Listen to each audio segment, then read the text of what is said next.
Welcome back to A Country Boy Can Cook. Today, I've got my assistant chefs and taste testers over here. Yep. In their spare time, they've been making knives. I had showed them some knives I had made. Like, this is one of my favorite knives. I made it about 10 years ago. It's out of an old saw blade, a metal cutting blade. I've got my meat cleaver. I made this probably 25 years ago. It's heavy and it cuts through bone. I restored this old knife I found in an old hunting cabin. I use it just about every day. And these two knives I made when I was a Boy Scout because I couldn't order knives. And we had to order knives, so just couldn't go to the store and get them. So I made my own. Yep. And so Hudson, show us your knife. This is pretty much the first knife I made. It was kind of just like a blade Larry gave us, and I just kind of took Here, it. get up closer to the camera. Here you go. I took a piece of wood just found in the yard, and just the old dude gave us that blade. Yep, I took a couple hose clamps, just clamped it together, and then wrapped it in twine. Cool. Yeah. And here's one of the knives I restored. It's a old hickory.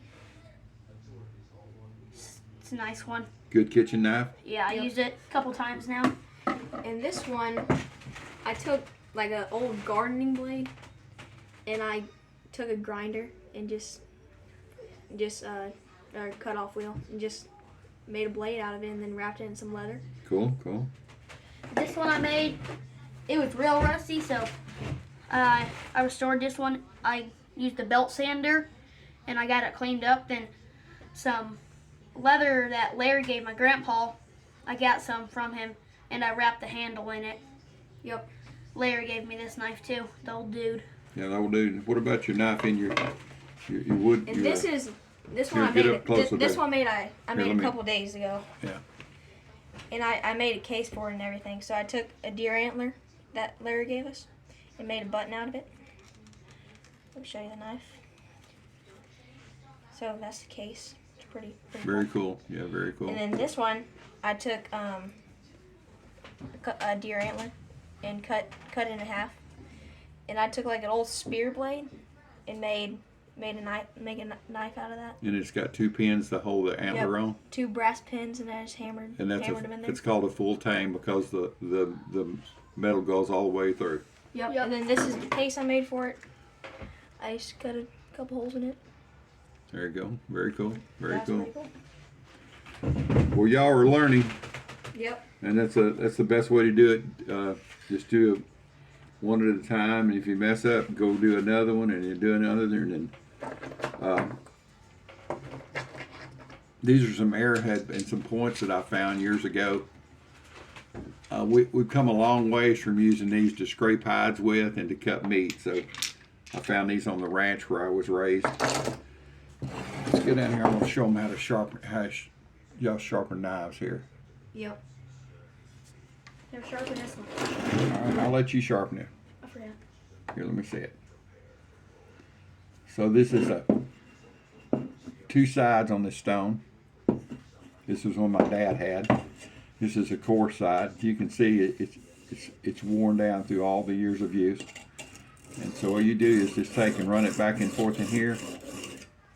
I like to try to do it equal number of times on both sides. And then you can finish it on the smooth side.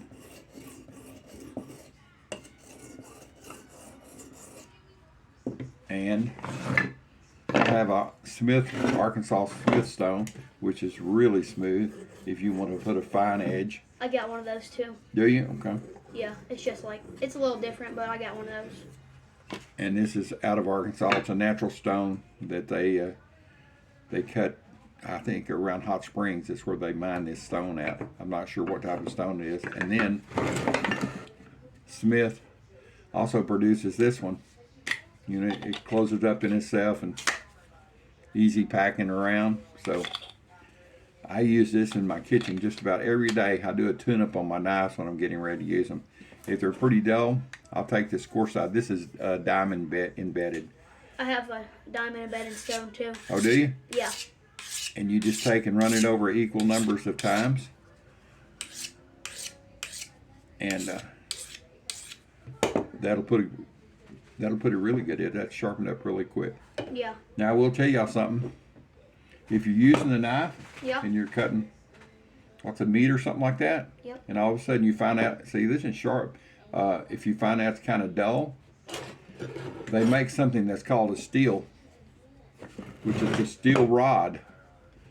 And what you do, you take your knife, don't cut into it like this, but you lay it on the side and you rub it across that steel